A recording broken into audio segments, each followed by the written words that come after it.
Hello, Scorpio, Sun, Moon, Rising, and Venus signs. Kamusta kayo? Sana po ay nasa mabuti kayong kalagayan. Welcome back po sa Star Tarot. At kung bago kayo dito, welcome din po kayo. Please subscribe, like, share my videos, and leave me a comment kung nakaresonate po kayo. So, Scorpio, pasensya na po. Ganito pa rin po yung pagka-draw ko ng cards kasi hindi pa rin po magaling ang kamay ko. And as usual, sinabi ko po sa inyo ng isang araw na the intentions are the same. You know, during meditation before I start the reading, nagma-meditate po ako sa cards. Ang intention is to give you or to get the messages no na para sa inyo kung ano man yung guidance para sa inyo ng divine. So yung first card po ninyo sa ngayon is Star. So napakaganda kasi yung Star is about fulfillment. So most likely meron ditong mga pwedeng mangyari na magkakaroon ng fulfillment kayo sa buhay, 'di ba? Maaaring may mga dreams, goals, maaaring may mga um, wishes kayo that are coming to fruition around this time. Kaya magiging ano kayo, magiging feeling fulfilled and contented kayo, no? This is also about new beginning, Scorpio. Kaya po pwede rin ang iba sa inyo dito, baka magsisimula kayo ng bagong ganap sa buhay. Baka meron kayong sisimulang bagong sitwasyon, kunyari um, bagong relationship, o pwedeng bagong ah, business, bagong endeavor, mga ganyan. So, depende yan sa inyong sitwasyon. But definitely, meron ditong magsisimula sa iyo ng bagong ganap. No? Meron magsisimula ng bagong ganap sa buhay. Kaya, good luck sa inyo. At kung ano man itong sisimulan ninyo, napakaganda kasi bit-bit ninyo rito yung sense of optimism, bit-bit ninyo dito yung determination ninyo, yung pag-asa, no? Bagong pag-asa sa puso ninyo. Okay? So, what else? We have the King of Swords. Wow. So, si King of Swords, this is someone, na maaring nasa mataas na posisyon sa kanyang trabaho, sa kumpanyang pinagtatrabahuan niya, ganyan. And very generous doon din si King of Swords sa knowledge na meron siya.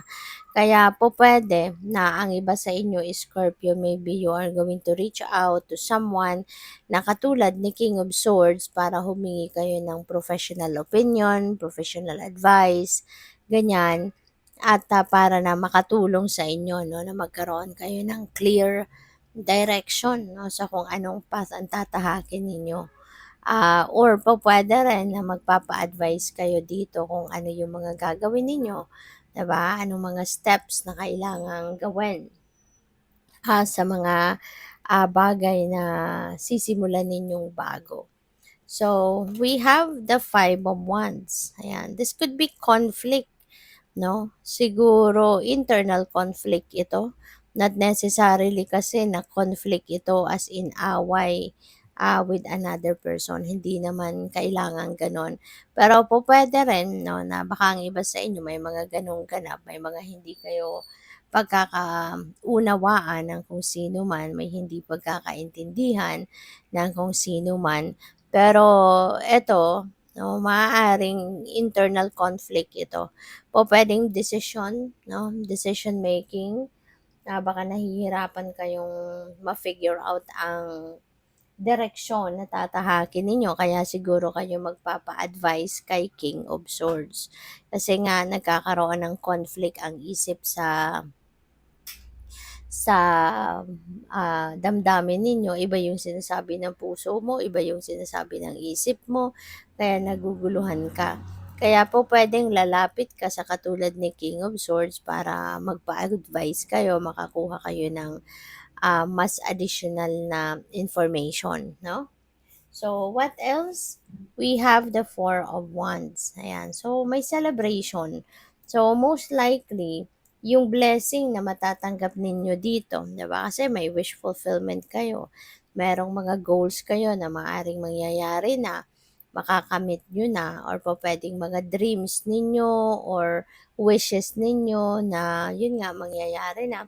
Maaaring yun ang dahilan 'no ng inyong or pupuwedeng isa sa mga dahilan 'no ng inyong pagse-celebrate. Maaari din na ang iba sa inyo, Scorpio, magkakaroon ng, maaari din ang iba sa inyo magkakaroon ng opportunity para, magkakaroon ng opportunity para siguro kayo ay, magkaroon din ng ano, ng time to be with your loved ones sa ngayon, 'di ba? Baka may okasyon, 'no, may mga, family gatherings or social gatherings na dadaluhan kayo kaya you're going to celebrate, with them. Pupuwedeng may reunion, 'di ba? Or pupuwedeng may mga achievements kayo or yung pamilya ninyo na pagsasalu-saluhan ninyo, magsasaya kayo, magse-celebrate kayo, 'no? So, what else? We have the Ten of Wands. Ayan. So, si Ten of Wands, this is burden. Okay? Kung nakikita ninyo, bit-bit niya sa likod niya, no? Ang madaming wands at maaring dito na siya nanggaling or maaring doon pa lang siya papunta. Pero mahaba pa ang pupuntahan niya, 'di ba? Pero eto, pagod na siya. Hirap na hirap na. So, maaari na ang iba sa inyo, ganito ang sitwasyon sa ngayon. Maaaring you are really, you are really suffering, 'di ba? Maaaring nagsasuffer ang iba sa inyo rito sa pagod, sa hirap, stress, kasi pupuwedeng physical stress 'yan, mental stress 'yan, ano, lalong-lalo na kung trabaho 'no. Kung trabaho 'yan, naku, 'di ba, hindi natin, ah 'di ba puwedeng hindian 'no, kasi pinapasuweldo tayo ganyan, kung ang daming trabahong ginagawa. Lalong-lalo na na siguro napakabait din ninyo kaya ayaw ninyong magreklamo, ayaw ninyong mag-complain na pagod na kayo or ang dami-dami niyo ng ginagawa, 'di ba? Kaya siguro tinitiis niyo lang, kinakaya ninyo. Pero eto nga, pupuwedeng ano 'to, Scorpio, dumating na kayo siguro dito sa puntong hindi niyo na 'to kaya. Kasi maybe it's taking a toll on you already or maaring hindi mo na kayang tiisin pa, 'di ba, for longer times yung hirap, 'di ba, yung difficulty na 'to na nararanasan ninyo. Lalong-lalo na kung kunyari ang trabaho ninyo panay na kayo pinag-o-overtime, wala na kayong pahinga, wala na kayong time para sa pamilya, 'di ba? So, talagang siguro magrereklamo na din kayo or pupuwedeng baka ang iba sa inyo mag-resign na diyan or pupuwede rin naman na mag-speak up ka na at hihingi ka na ng tulong sa mga nakakataas, 'di ba? So, depende 'yun sa inyong sitwasyon but, it feels like you're going to put an end to this burden. So, what else? We have Ace of Pentacles, ayan maganda. So, you know what, pupuwedeng magkadugtong itong dalawa. Pupuwedeng ang iba sa inyo tuluyan na din kayong aalis sa trabahong ito, kung trabaho nga ang nagpapahirap sa'yo.